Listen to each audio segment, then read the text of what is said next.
प्यारे बच्चों नमस्कार। स्वागत है आप सभी का आपके अपने चैनल गोल्डन पाठशाला में। दोस्तों आज के वीडियो में गणित के बार बार पूछे जाने वाले बहुत ही आसान प्रश्नों को हल करेंगे।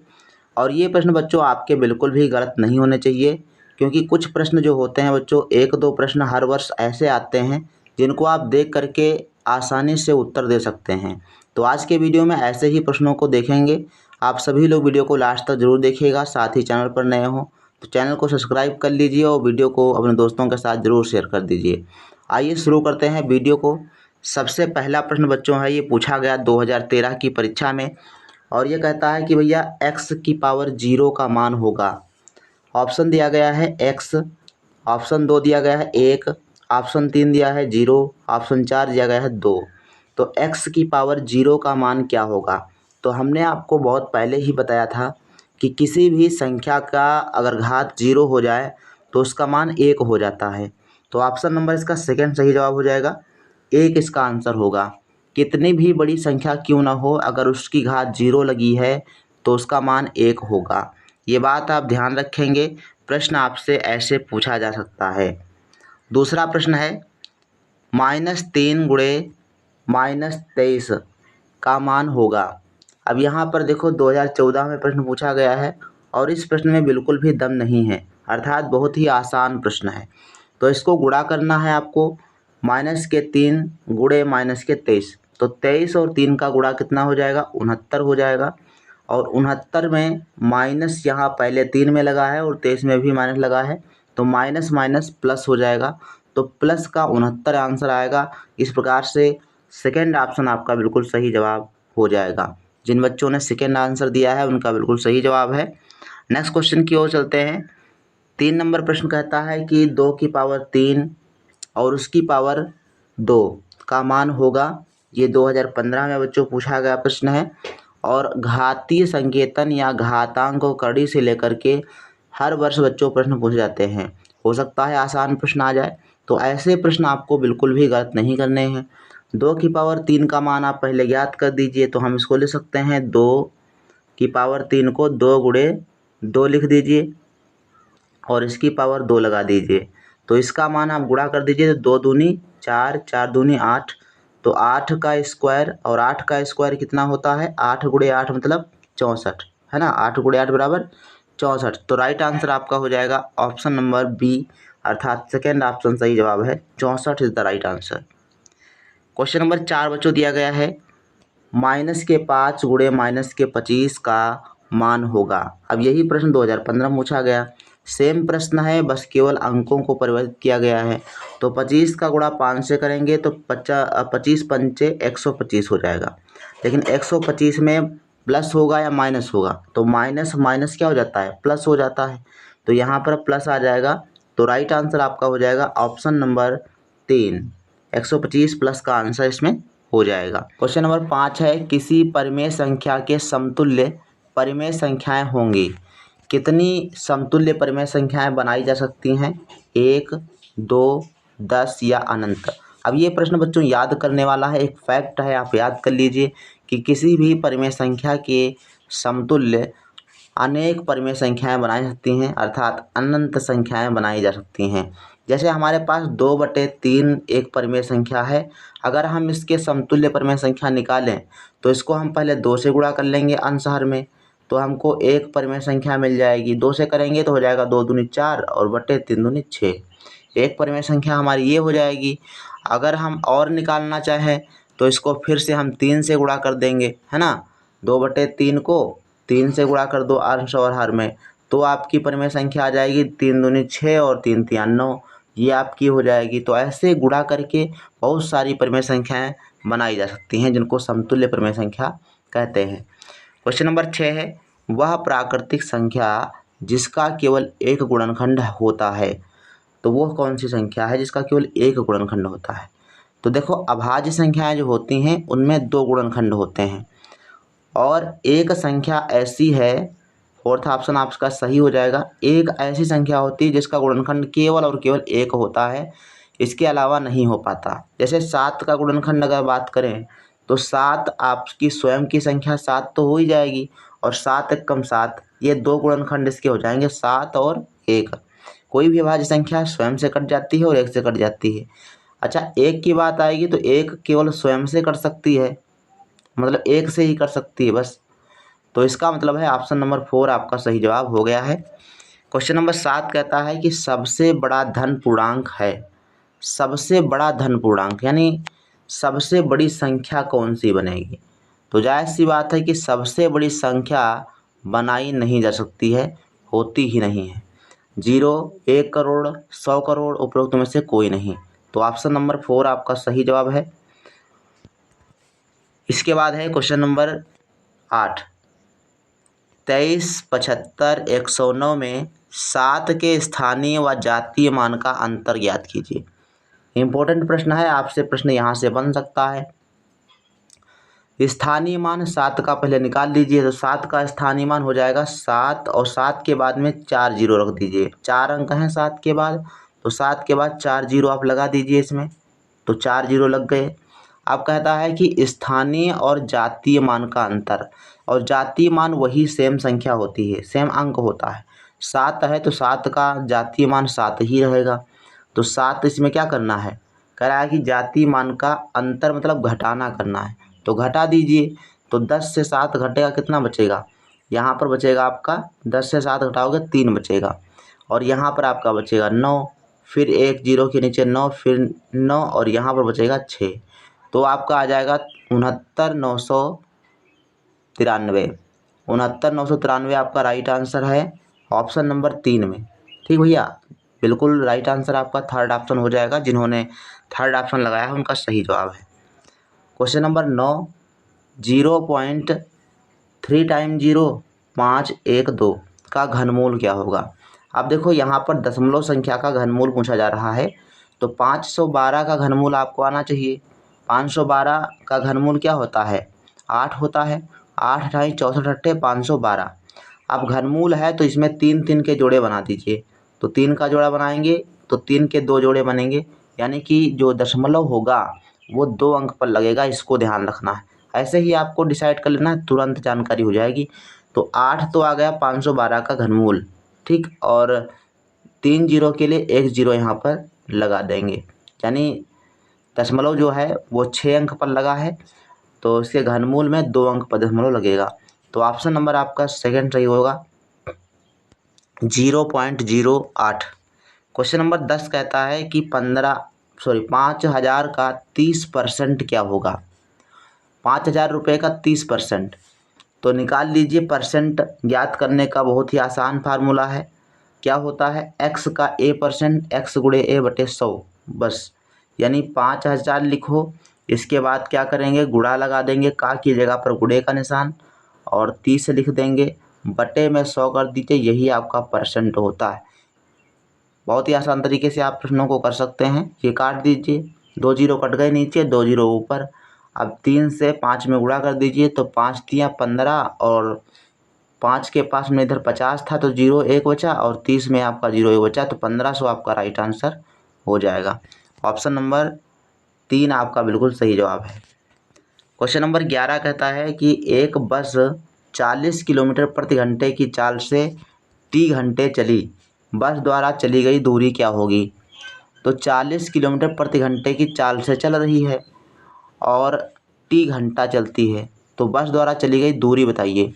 तो अब आपको समय, दूरी और चाल का जो फार्मूला होता है वो याद होना चाहिए। तो यहाँ पर दूरी ज्ञात करना है, तो दूरी बराबर फार्मूला होता है, दूरी बराबर चाल गुणे समय, चाल गुणे समय होता है। तो चाल गुणे समय के हिसाब से आप इसमें मान रख दीजिए, तो ये हो जाएगा, चाल यहाँ पर दी गई 40 और समय कितना है तो टी घंटा, तो यहाँ पर टी लिख दीजिए। तो टी किलोमीटर आपका, मतलब 40 टी किलोमीटर आपका राइट आंसर आएगा, जो कि ऑप्शन नंबर 3 में दिया गया है। 40 टी आपका सही जवाब हो जाएगा। यहाँ पर ये सवाल रखने का मतलब ये है कि आपको ये सूत्र याद कर लेना है, काफ़ी इंपॉर्टेंट है। यहाँ से प्रश्न आपका बनेगा तो सूत्र पर आधारित बन सकता है। इसके बाद है प्रश्न संख्या 12। यदि किसी समानुपात के प्रथम 3 पद क्रमशः 3, 5 और 21 हैं तो चौथा पद ज्ञात कीजिए। अब ये भी प्रश्न आपका काफ़ी इंपॉर्टेंट है, बस तरीका आप जान लीजिए कैसे हल होता है। देखो 3, 5 और 21 कह रहा है कि ये समानुपात में समानुपात के 3 पद हैं, चौथा वाला ज्ञात करना। तो चौथा वाला आप यहाँ पर मान लीजिए। फिर क्या करना है, इसको आप समानुपात में रख दीजिए, समानुपात में रख दीजिए। तो इस प्रकार से हम चारों को समानुपात में रख दिए, 3:5 समानुपात 21:x। अब इसमें होता यह है कि बाह्य पदों का गुणनफल मध्य पदों के गुणनफल के बराबर होता है। तो ऐसे आप जो है इसको हल कीजिए।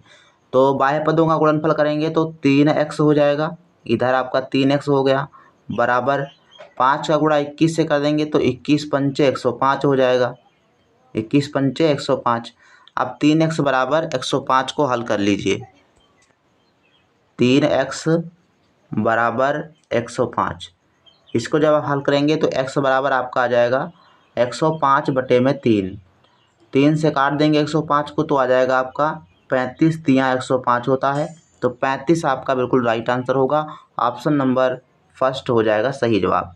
क्वेश्चन नंबर 13 है, वह चतुर्भुज जिसकी केवल और केवल 2 ही भुजाएं आपस में समांतर हों कहलाता है। तो वह चतुर्भुज कौन है जिसकी केवल 2 भुजाएं समांतर होती हैं? तो इसका बच्चों जवाब है समलंब होता है, जिसकी केवल 2 भुजाएं समांतर होती हैं। तो ऑप्शन नंबर 3 आपका बिल्कुल सही जवाब है, इसको आप ध्यान रखेंगे। समांतर चतुर्भुज में चारों भुजाएं, सम्मुख भुजाएं जो होती हैं वो समांतर होती हैं। पतंग आपने देखा ही होगा। समचतुर्भुज में चारों भुजाएं बराबर होती हैं और आमने सामने की भुजाएं समांतर होती हैं। क्वेश्चन नंबर 14 है, निम्न में त्रिविमीय आकृति है। 2017 में बच्चों पूछा गया प्रश्न है। त्रिविमीय आकृति का मतलब होता है 3D, जिसमें लंबाई, ऊंचाई और चौड़ाई तीनों हो। तो ऐसी आकृति बच्चों है घनाभ। फोर्थ ऑप्शन सही हो जाएगा। देखो, वर्ग में लंबाई चौड़ाई बराबर होती है, आयत में लंबाई चौड़ाई होती है, त्रिभुज में आपका ये क्या है 2D आकृति है। इसको हम त्रिभुज है तो पन्ने पर बना सकते हैं। घनाभ आपका राइट आंसर हो जाएगा, जिसमें लंबाई चौड़ाई ऊंचाई तीनों होता है। क्वेश्चन नंबर 15 कहता है कि यदि किसी बहुभुज का प्रत्येक बाह्य कोण 30 डिग्री हो तो उसमें भुजाओं की संख्या होगी। अब ये प्रश्न बच्चों हर वर्ष पूछा गया है। एक प्रश्न आपका यहाँ से जरूर बनेगा, या तो भुजाओं की संख्या ज्ञात करनी होगी, या तो बाह्य कोण या तो आंतरिक कोण आपको ज्ञात करना पड़ेगा। अब देखो, बहुभुज का प्रत्येक बाह्य कोण बराबर एक फार्मूला होता है। ठीक, क्या फार्मूला होता है? फार्मूला होता है प्रत्येक बाह्य कोण बराबर थीटा बराबर होता है 360/n, 360/n। तो ये फार्मूला लगा देंगे तो हमको ज्ञात करना है भुजाओं की संख्या। तो थीटा की जगह पर n ले आओ, n की जगह पर थीटा। तो n बराबर हो जाएगा 360/थीटा, है ना। तो इसकी जगह पर जब हम थीटा की जगह पर 30 अंश रखेंगे बाह्य वाला कोण, तो ये हो जाएगा, इसको हम कह सकते हैं n बराबर 360 और बटे में 30 अंश ये अपना जो है रख दीजिए। तो ये हो जाएगा 3, 0 से 0 काट दीजिए, 3 एकम 3 और 12 तियां 36। तो n बराबर निकल के आएगा आपका 12, यानी 12 भुजाएं बहुभुज में दी गई हैं। तो ऑप्शन नंबर आपका राइट आंसर हो जाएगा थर्ड ऑप्शन। ये फार्मूला आप याद रखेंगे कि बाह्य कोण बराबर 360/n, यानी भुजाओं की संख्या। क्वेश्चन नंबर 16 है, निम्नलिखित में से किस में विकर्णों एवं भुजाओं की संख्या समान है? किस में विकर्णों और भुजाओं की संख्या समान होगी? चतुर्भुज में, पंचभुज में, खटभुज में या अष्टभुज में? किस में भुजाओं की संख्या और विकर्णों की संख्या समान होती है? तो आप लोग बताइए राइट आंसर इसका क्या होगा। तो इसका बच्चों राइट आंसर हो जाएगा ऑप्शन नंबर दूसरा, पंचभुज में विकर्णों की संख्या भुजाओं की संख्या के बराबर होती है। क्वेश्चन नंबर 17 बच्चों दिया गया है, निम्न आंकड़ों का बहुलक है। तो इसमें बहुलक ज्ञात करना है। बहुलक क्वेश्चन आपका आ सकता है, क्योंकि ये बच्चों जो है 2022 की परीक्षा में प्रश्न पूछा गया है, तो अब की बार आने की संभावना है। बहुलक का मतलब होता है आंकड़े दिए रहेंगे और आंकड़ों में जो सबसे ज़्यादा बार आए वही आपका बहुलक हो जाता है। अब ये आंकड़े आप देखिए, यहाँ पर 6, 6, 6 और 6, 6 4 बार आया है और कोई संख्या यहाँ पर 4 बार नहीं आई है। तो इसका मतलब है 6 आपका राइट आंसर हो जाएगा, ऑप्शन नंबर फर्स्ट। 6 क्या है? इस आंकड़ों का बहुलक है। 18 नंबर क्वेश्चन कहता है कि 2 की पावर x बराबर 8, तो x का मान क्या होगा। अब ऐसा अगर प्रश्न आ जाएगा तो आपको गलत नहीं करना है, बहुत ही आसानी से इसको हल कर लेना है। कैसे हल करेंगे, देखो 2 की पावर x लिखा है तो 8 को आप जो है 2 की पावर में बना दीजिए। तो 8 को हम लिख सकते हैं 2 गुणे 2 यानी 3 बार 2 के रूप में लिख सकते हैं, और उसका घात के रूप में लिखेंगे तो ये हो जाएगा 2 की पावर 3। तो अब इसमें लिख देंगे हम 2 की पावर x बराबर है 2 की पावर 3 के। तो जब आधार बराबर हैं तो घातें भी बराबर होंगी, तो x बराबर आपका आ जाएगा 3। तो राइट आंसर बच्चों हो जाएगा option number second. Question number 19 है, प्रथम 10 अभाज्य संख्याओं का माध्य है। 2023 में बच्चों प्रश्न पूछा गया है, तो काफ़ी इम्पोर्टेंट है प्रश्न, अब की बार आने की संभावना है। प्रथम 10 अभाज्य संख्याओं को समांतर माध्य ज्ञात करने के लिए पहले अभाज्य संख्याएं आपको आती हों और समांतर माध्य का फार्मूला आना चाहिए। समांतर माध्य का फार्मूला होता है पदों का योग बटे पदों की संख्या। तो पहले आप 10 अभाज्य संख्याएं लिख लीजिए, उनको जोड़ लीजिए। तो हम लिख रहे हैं प्रथम 10 अभाज्य संख्याएं, तो हो जाएगी 2, 3 + 5 प्लस आपका 7 प्लस आपका 11 और प्लस आपका जो है हो जाएगा 13। फिर 13 के बाद आपका आता है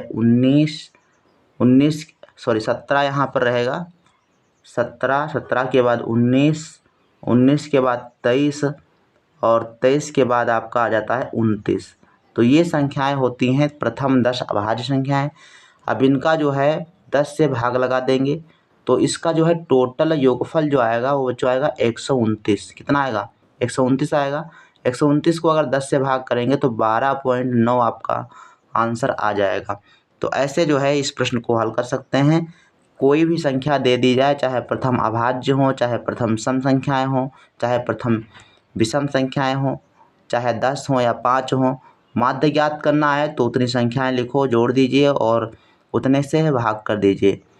इसके बाद क्वेश्चन नंबर 20 है, संख्या 8/3 प्लस √7, 8/3 प्लस √7 ये कैसी है संख्या, पूर्णांक है, भिन्न है, परिमेय है या अपरिमेय है। तो यहाँ पर देखो जो ये संख्या दी गई है √7 वो एक अपरिमेय संख्या है, तो इसके साथ में जो चीज़ जुड़ गई है तो ये भी एक अपरिमेय संख्या बन जाएगी। ऑप्शन नंबर 4 आपका सही जवाब हो जाएगा। तो ये बच्चों रहे 20 प्रश्न, बहुत ही आसान टाइप के प्रश्न थे। इन 20 प्रश्नों में से आपके कितने क्वेश्चन सही हुए हैं आप लोग कमेंट सेक्शन में जरूर लिखिएगा, साथ में अपने ज़िले और राज्य का नाम कमेंट सेक्शन में लिखिएगा। मिलते हैं फिर नेक्स्ट वीडियो में, तब तक के लिए धन्यवाद। जय हिंद, वंदे मातरम।